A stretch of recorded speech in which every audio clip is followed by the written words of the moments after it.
Պատվարժան դատարան, դատավարության արգելի մասնակիցներ, ըստ էության այն միջնորդությունը, որը ներկայացնում եմ, այլևս Հայաստանի Հանրապետության 9-րդ գումարման ազգային ժողովի պատգամավոր Արթուր Սարգսյանի նկատմամբ կիրառված տնային կալանքը վերացնելուն է վերաբերում։ Մենք շատ լրացուցիչ հիմքեր եւ հիմնավորումներ ներկայացնելու պարտականություն որպես այդպեսին չունենք։ Ավելին, գտնում եմ, որ հանրային իշխանության մարմնի, այսպես ասած, ներկայացուցիչները, իրենից թե դատախազության, թե նաև դատարանի, հենց իրենք պետք է նախաձեռնեն նշված հարցի քննարկումը։ Քանի որ մենք խոսում ենք ի վերջո սահմանադրական դատարանի որոշման կատարման պահանջի մասին։ Սահմանադրական դատարանի որոշումը ի տարբերություն միգուցե մասնագիտական հանրույթում ընդունված այլ դեպքերի, երբ որոշ մեկնաբանման տեղիքեր տալիս կամ այլ տեսանկյունից գնահատելու հնարավորություններ ընձեռում, այս դեպքում ամեն ինչ առավել քան հստակ է։ Պատգամավորի կարգավիճակ ձեռք բերելու պահից անձը բացառությամբ սահմանադրության 96-րդ հոդվածի 2-րդ մասով նախատեսված դեպքերի չի կարող զրկվել ազատությունից այլ կերպ, քան ազգային ժողովի համաձայնությամբ։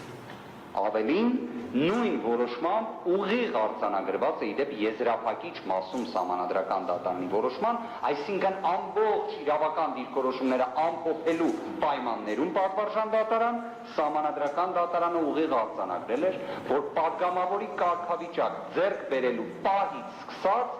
անձը չի կարող պահվել անազատության մեջ։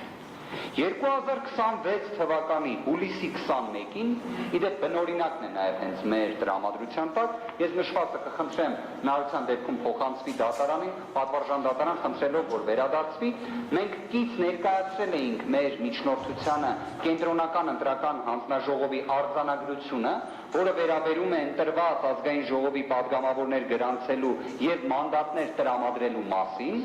որը իդեպ ուժի մեջ է մտնում իր իրավական հետևանքների տեսանկյունից հրապարակման պահից։ Այն կենտրոնական ընտրական հանձնաժողովի կայքում ըստ էության հրապարակվել է 2026 թվականի հուլիսի 21-ին։ Եվ այդ պահից սկսած Արթուր Լավրենտի Սարգսյանը ունի սահմանադրական դատարանի 16-19 որոշմամբ օժտված պաշտպանության երաշխիքի ակնկալիք։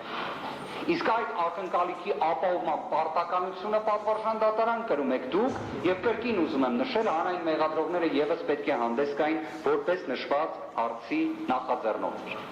Կանխատեսելով պատվարժան դատարան հնարավոր այն իրավական դիսկուրսը, քանի որ հենց վերջերս կենտրոնական ընտրական հանձնաժողովում մեկ այլ իրավիճակում նշված հարցի քննարկումը տեղի ունեցավ, թե ի վերջո պատգամավորի կարգավիճակ ձեռք բերելը նույնանում է լիազորությունների ստանձնման հետ, թե ոչ։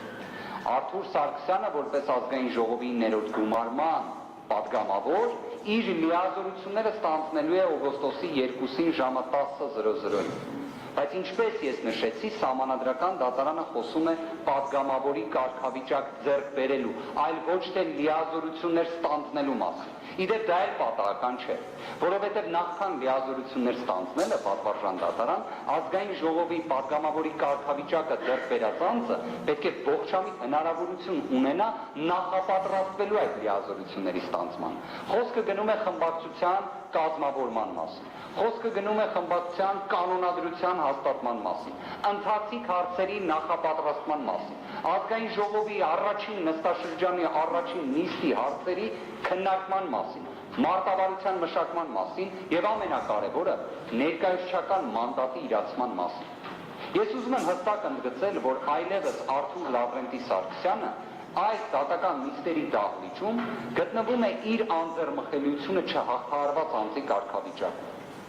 Այո, ունի դատավարական կարգավիճակ մեղադրյալը, բայց այլևս 9-րդ գումարման ազգային ժողովում վերջինս օժտված է լինելու ներկայացուցչական մանդատով։ Որոշակի իմաստով ներկայացնելով դատական նիստերի դահլիճում գտնվող բոլորի, լինի դա պաշտպանության կողմը, լինի դա մեղադրանքի կողմը, լինի դա դատարանը, լինի դա նիստերի քարտուղարը, թե կարգադրիչները։ Հենց նաև այդ իմաստով է, որ սահմանադրական դատարանը լրացուցիչ երաշխիք է պահանջում եւ ակնկալում այդ կարգավիճակը ստացած անձի դեպքում։ Բայց անդրադառնալով այս հարցի բանավեճը սպառելու անհրաժեշտությանը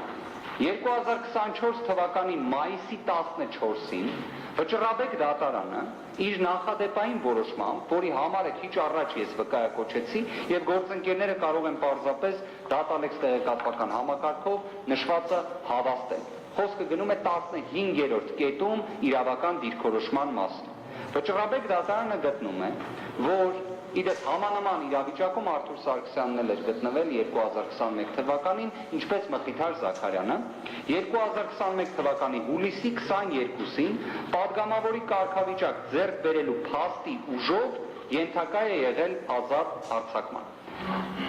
2021 թվականի այս վկայականից ովքեր որ ունեցել են այնտեղ գրված է եղել տրվել է 2021 թվականի հուլիսի 22-ին։ Այս անգամ այն տրված է հուլիսի 21-ին։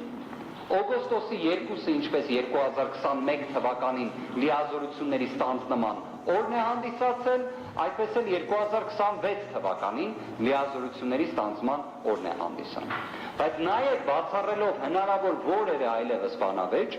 կարող եմ նաև բացահայտել, որ կենտրոնական ընտրական հանձնաժողովի կայքում հրապարակված է նաև որոշում, որով անձի անձնական ազատության սահմանափակման վերաբերյալ միջնորդությունը դատախազության կողմից ներկայացված վերադարձվել էր այն հիմքով, որ անձը ստացել է падգամավորի կարգավիճակ եւ Սահմանադրական դատարանի 16-19 որոշման ուժով իրավասու մարմինը չի հանդիսանում կենտրոնական ընտրական հանձնաժողովը, այլ հանդիսանում է ազգային ժողովը, այնպես, ինչպես այլևս Արթուր Սարգսյանի դեպքում է։ Պատվարժան դատարան հատուկ առանձին անդրադարձ կարծում եմ կարիք չկա անելու տնային կալանքի եւ կալանքի իրավական տեսանկյունից համարժեքությանը, կարծում եմ այստեղ մենք բանավեճ չունենք, ի վերջո կա նաեւ Սահմանադրական դատարանի որոշումը նշվածի վերաբերյալ 1798-ը, ըստ էության նաև կա Մարդու իրավունքների եվրոպական դատարանի նախադեպային որոշումները, հետևաբար գտնում եմ նշված հարցը եւս որպես այդպիսին սպառված։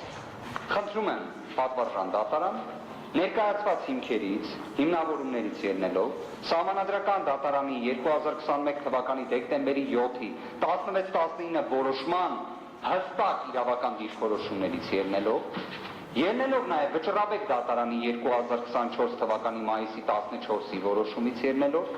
ղեկավարվելով նաև կենտրոնական ընտրական հանձնաժողովի համապատասխան որոշումից, հաշվի առնելով հենց նաև արձանագրությունը կենտրոնական ընտրական հանձնաժողովի 2026 թվականի հուլիսի 21-ի, վկայականը, որը տրվել է Արթուր Լավրենտի Սարգսյանին ազգային ժողովի падգամավորի կարգավիճակը հավաստելու տեսանկյունից, այս ամբողջը հաշվի առնելով խնդրում եմ անհապաղ այս հանգամանքը պատահական չեմ նշում, որովհետև ըստ էության անհապաղության հարցը առաջացել է 2026 թվականի հուլիսի 21-ից։ Օբյեկտիվ իրականության մեջ այդպես։ Անհապաղ վերացնել Արթուր Լավրենտի Սարգսյանի նկատմամբ կիրառված տնային կալանքը որպես խափանման միջոց, միաժամանակ զուգահեռաբար պատվարժան դատարան իհարկե նշվածը ձեր որպես այլևս վարույթ իրականացնող մարմնի հայեցողության տիրույթում է, այս հանգամանքը գտնում եմ, որ այլևս Սահմանադրական դատարանի որոշման ուժով անմիջականորեն գործող երաշխիք է։ Այստեղ ես հայեցողական լիազորություն չեմ տեսնում։ Բայց պատվարժան դատարան գտնում եմ, որ գրավի հետ կապված եւս կարող էր դատարանը նաեւ անդրադարձ կատարել դրան, ընդհանուր մինչեւ վերացնելով կիրառված գրավը ընդհանրապես կամ չափը նվազեցնել։ Ելնելով նաեւ ընդհանրապես այս ողջ ժամանակահատվածում Արթուր Լավրենտի Սարգսյանի դրսևորած վարկագծի հանգամանքներից ելնելով։